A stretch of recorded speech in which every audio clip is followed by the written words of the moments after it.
Une aréna noire de monde pour le derby languedocien, un match face à une grosse écurie. Tout cela aurait pu paralyser les joueurs de l'USAM. Mais dès le début de la rencontre, les Nîmois jouent décomplexés. Ils mènent au score jusqu'à la 6e minute, avant que la machine MAHB ne se mette vraiment en route. Ils ont 30 kilos de plus et 30 cm de plus de partout. Donc on va leur faire des coups, tactiquement on va gérer des trucs, mais au bout d'un moment on sait que le rouleau compresseur va se mettre en marche et puis voilà quoi. Si tu montes pas sur un cambré à 10 mètres, il marque, mais si tu montes, tu donnes un Jurisek à 6 mètres qui marque, et s'il donne pas le Jurisek, il donne un Kachichnik qui tire à 1,50 m et qui marque. Et puis il y a Bojinovic, heureux comme un gamin à chaque but inscrit, auteur de 12 réalisations samedi soir. Mais surtout, les Nîmois sont tombés sur un os sans la personne de Michael Robin. Le gardien du MHB fait le mur avec 26 arrêts au compteur. C'était, on va dire, la première fois que j'étais titularisé à l'Arena, donc ça me tenait à cœur de montrer ce que je savais faire.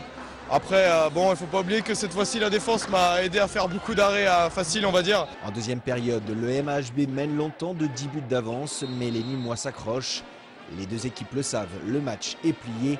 L'USAM profite du relâchement montpelliérain pour tenter de réduire la marque. C'était un match sympa à vivre, quoi, parce qu'on n'aura pas l'occasion d'en faire beaucoup des matchs comme ça, nous joueurs de Nîmes. Donc on s'était dit ça avant le match, il n'y avait aucune pression de résultat, juste prendre du plaisir, se donner à 200%, et puis après le résultat, on peut dire qu'au départ c'était anecdotique, et puis là on peut dire qu'il est plutôt flatteur, quoi. J'ai vu d'excellentes choses sur le terrain.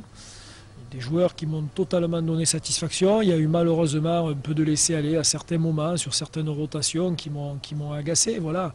J'aurais aimé que tous les joueurs se mettent à la hauteur de cet événement et montrent des choses positives. Et par moments, j'ai été un peu déçu par certains comportements. Voilà. Donc il est de ma responsabilité de le dire. Résultat final 31-24 pour Montpellier. Pas un grand match de handball, mais surtout une belle fête pour ce derby.